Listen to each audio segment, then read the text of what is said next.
Okay, I'm back again. And I was listening to my sister Cream cook as usual. She always cooking some shit up, you know. So, they had this chick. I guess she was walking through the mall, wearing a long blonde weave. And, she was dressed kind of provocative. Just leave it at that. I mean, what she was wearing, that's the kind of clothing you'll see a stripper or a porn star wearing a video. This is fucking fly around here. Or you'll see, you'll see a chick on the track with it. And you'll have, a lot of people say, well, black women, a lot of these black females don't come out.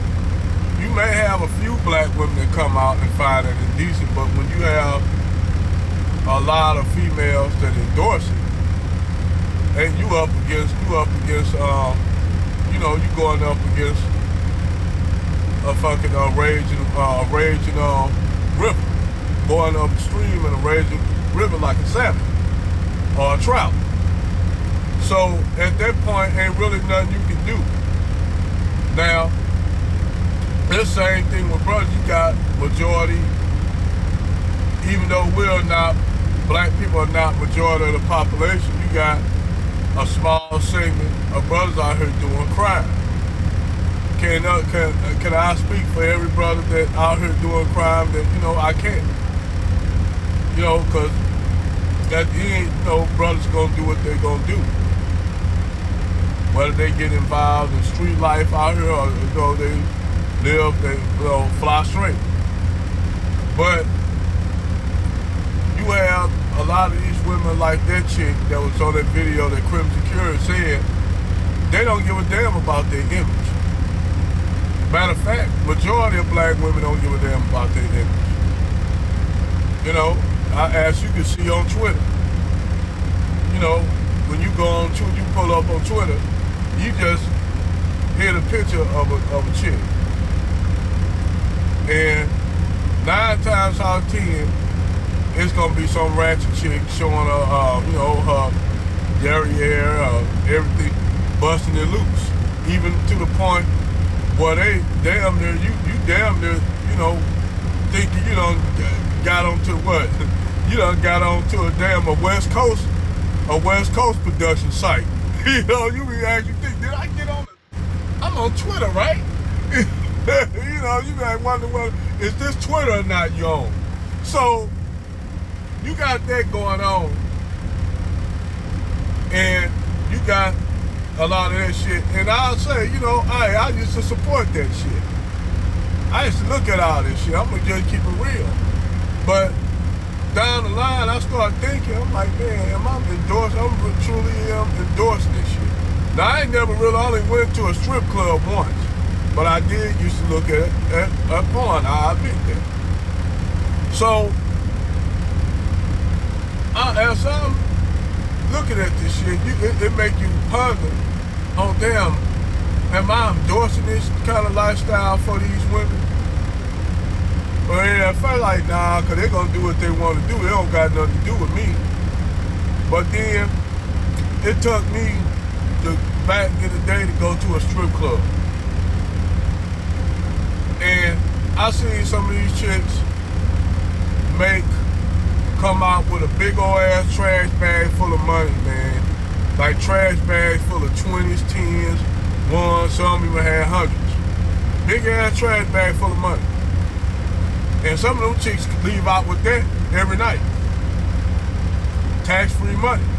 Of course they gotta pay the DJ, tip the DJ, gotta tip the waitresses, gotta pay the club manager and shit who run the club. So you gotta pay them a share of that. So some of them chicks might break up around anywhere from 10,000 to 20,000 if they look mildly attractive. So you got a lot of these women that's doing that. And I met and dated some strippers before. And you would think that they living in nice little houses and shit with all the money they got, the nice car they driving. I mean, these chicks, I was just a regular, I wasn't even driving a truck then. I worked at Chrysler. So this chick was bringing home more money than I was in a fucking week. Just stripping. But she had 3 kids, and her house was always messed up because the kids, one of the oldest kids wouldn't clean up. She'll try to put like rules for them to go by, but what kind of rules can kids go by when you live in your lifestyle like that? The kids used to get smart with it and shit like that. And I ain't never even had sex with the woman. I ain't gonna lie, I did, but I looked at her house and shit, man, how messed up, the chaotic shit in the house, and the kids fighting with each other and shit, and they eating ramen noodles, and you bring home all this money, and you can't get them in. She was living in a Section 8 house. So, you know, that's how she was able to get that little, she was driving like, at the time, a Mercedes E-Class. Brand new fucking car. Brand new Mercedes. So, at the time, you know, this chick, at the time, this before they had, you know, cell phones roughly came out. Well, they've been out, but, you know, I had a 3-way pager. So I already knew she had a lot. You know, I wasn't the only one that was riding on the bike, going to get on the bike, you know. But after that, I didn't even want to ride the bike after seeing all that shit. I'm like, you know, so I had stepped away and stopped calling her. So after a few weeks passed, and shit like 2 or 3 weeks passed, I made one fatal mistake. I let her know why. I let her know, you know, told her why I lived. Fucked up, never should have done it.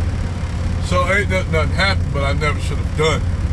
But I started dating this other girl at the time, and she was like pretty much like a good girl. So, you know, me and this girl went on a date, picked her up, you know. So, you know, we went out, got something to eat and shit like that. Went to, I don't know if it was Outback Steakhouse. Yeah, it was Outback Steakhouse. So, I went to Outback Steakhouse, and, you know, I seen her up in the Outback Steakhouse with a dude. You know, dude had, you know, gold grill in his mouth, gold chains, and shit like that, and, you know, and I said, you know what? And I see her, you know, she looked at me and then, you know, turned around and kind of like this murky, snubbish look. Because, you know, I guess she felt like, you know how chicks give you that look like, whatever, nigga. And she had just got all these damn jewelry rings and shit on like that. So, you know, me and one girl, the girl I was dating, you know, she wasn't as thick as her, but she was nice body form. You know, natural hair, man. I'm a thing for women with natural hair, you know. So, we sit down, start to eat. So, you know, all of a sudden I heard this commotion and shit like that. So I looked over, she done got into a fight with another chick up in the restaurant that the dude she was with was effing with. Now, the chick knew him because she came up here and said, you don't remember me? We had that such and such. You know how sisters do. There's a lot of sisters do shit just to start shit. Believe me, a lot of these sisters ain't quiet. They'll do shit just to start shit. So the other chick ran into her. They had a big ass blowout fight. Both of these two chicks, wig pulled off, nails and shit busted. So you know, at the time I think it was in Delwood. So in Delwood, Missouri. Right out, you know, you got Jenny Station Road and all that shit. It's anyone from the St. Louis area. So this chick, they had the Delwood police come out, drag both of them to the jail, and the dude, I guess he rolled off, and you know, he rolled off outside. He rolled off to a little Range Rover, and she was, you know, a Range Rover at the time, And that was it. So, you know what, I dropped the girl off, you know, and we had a good time, really enjoyed ourselves, you know.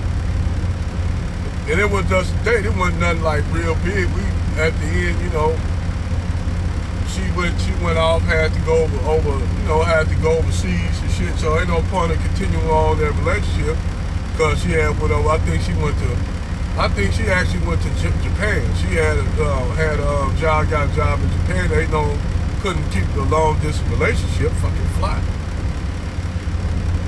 So anyway, I got a page from this chick a week later asking me what I'm doing. I'm like, nothing, just sitting up here, you know, relaxing, you know, just chilling out. So she like, sit on a two-way text, you don't mind if I come over to hang with you for a minute? At the point, I was like, damn, I forgot I gave this bitch my number. I didn't want this bitch. I mean, I gave her my fucking address. Fuck. So I said, nah, I'm good. I just want to spend some time, you know, by myself. She like, I'm already at your house. So my eyes got like this. Like that. So I went to look out the window, and she was out there in her car with almost an outfit like she had on at the strip club, like body part all the, like that, where everybody damn near, the white neighbor, damn near, he getting water all over everywhere else but the flowers and shit. Cause he watering his gas out there. Motherfucker, he up there looking at her, water just pouring like this. Water just pouring out the hose and shit. Cause he just, and his wife like, James! He like, oh. That shit, that part was funny right there, man. I said, so she came in and, you know, told me I just wanted to come over here and see what's up with you. Who is that girl you was with? I said, a friend of mine that, you know, we just cool. So that means she ain't important in your life. I said, yeah, she had a job, got a job. So she like, so asked me what you think about me and you being together. I'm like, hell no, you got too much shit going on. Ain't no way I'll possibly in a million years get with you with all the drama you got going on in your life. And she said, what you mean by drama? I said, you don't remember that little incident that happened at fucking Outback? That shit. I don't want no parts of that hood ghetto ass shit. I don't want it. I wasn't, you know, I don't want none of that shit. So she like, oh, so what you trying to say I'm ghetto? I said, do you think you ghetto? So she didn't say shit. So she like, well, I'll go somewhere else with somebody else who want to spend time with me. I'm like, all right, have a good one. And I ain't never heard from her again. 2 years ago, they said they found her. She got locked up for I guess she had, her daughter got older, and her and her daughter got into a fight, and she put her daughter in critical condition, her 15-year-old daughter, because the guy she had was having sex with her daughter.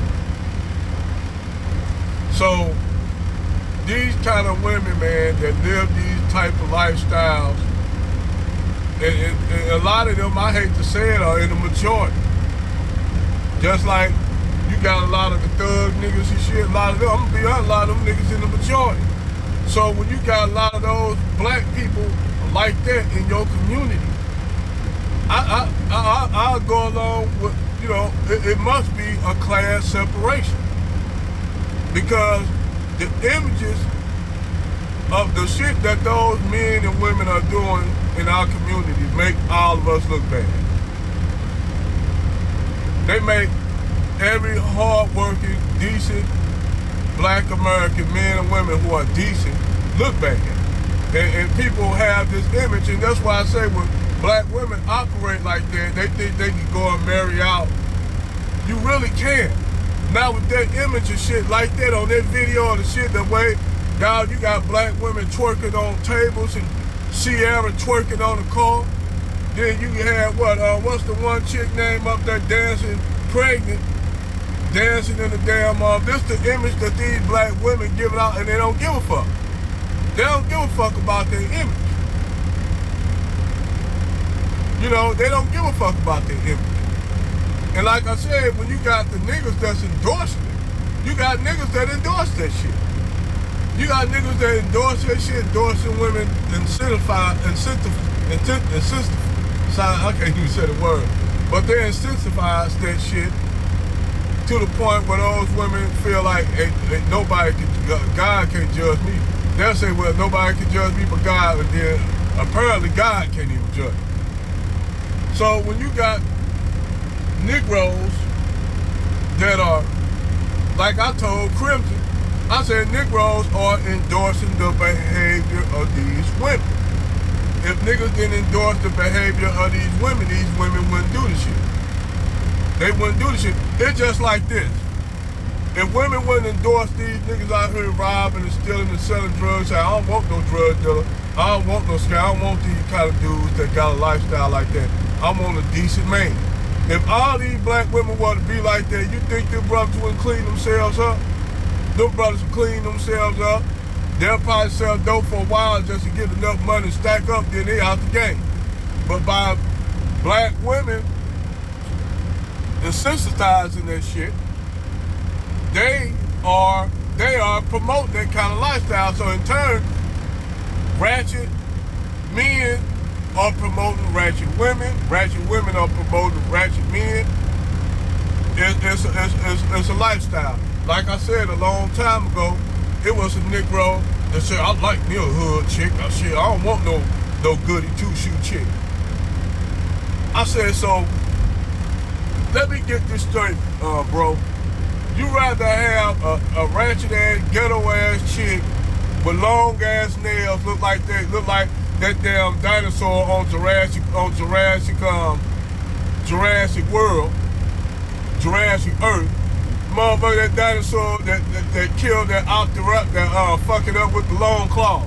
You rather have a chick with them long claws, different color hair, big ass eyelashes, that damn near look like she got umbrellas on her eyes, walk around here chewing gum, you know, looking ratchet as fuck, a whole bunch of tattoos on her. You rather have something like that you knock up, get pregnant, and then 4 or 5 years, 5 a year later, your ass up in family court, up there talking about a baby that ain't yours, and she messed up. You rather go through that shit? So the nigga was like, damn, man, that's how you be, that's how you think shit really. I'm like, yeah, dude, those chicks are like that. I said, by you wanna date them, all that's doing is getting them the motherfucker, the ammunition they need to keep doing that kind of shit. So yes, in the sense of the word, nigger culture promotes it. I'ma say it again. Nigger culture promote ratchet.